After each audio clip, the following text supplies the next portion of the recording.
What was it about tight end? I would think you'd want to be split out and run, and I mean, tight end involves blocking too. But Ozzie Newsome and Kelly Winslow were tight ends, so Right. those are the guys I wanted to be like, and so I got moved to tight end. Had a lot of scholarship offers, but Prop 48, and I tell people all the time, I say, with my grades, I couldn't have got in prison. Your grades were bad enough to keep you out of South Carolina, which is where your brother Sterling went. Correct. But them grades were bad, Joe. I look back, I was like, dang. I need a crane to pull my grades up. Which you attacked once you got to Savannah State, but this is Division I AA. It was Division II at the time. So, okay, so we're talking about if you're good enough, they'll find you, but man, they're going to have to really look. They're going to have to look, yeah. I remember stepping on Savannah State campus in 1986, and the very first thing I told them at that first day of practice, I said, I'm going to the NFL. And everybody looked at me like I was crazy. But, Joe,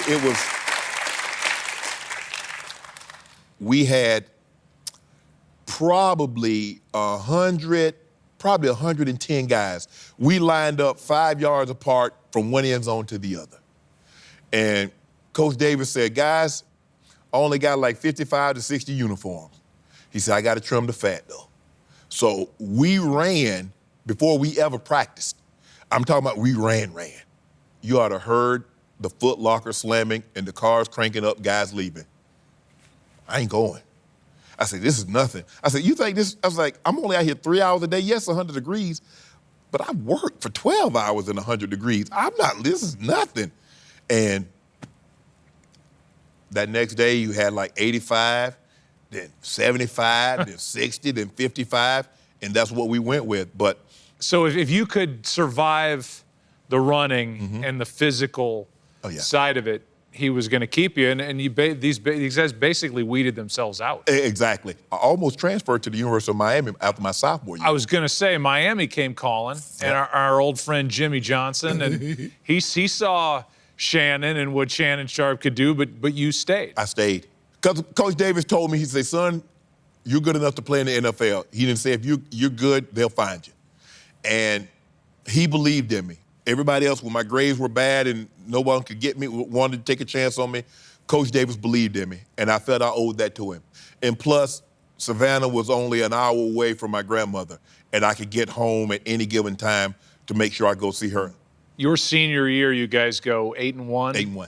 And you're setting records now, yardage records, touchdown records, and you've got to be thinking, okay, now it's time to go to the next level. Yeah, I remember when the schedule came out, we were going to play Georgia Southern, and Georgia Southern was a power. They were 1AA champ. Eric Russell was their head coach. He was the defensive coordinator for the University of Georgia when they won the national championship with Herschel. And I remember seeing them on the schedule. Circle it. We're going to play them at their building. And that was the time, because everybody's like, well, yeah, he's good. Yeah, he's 1,000 yards and got this. But who's he played against?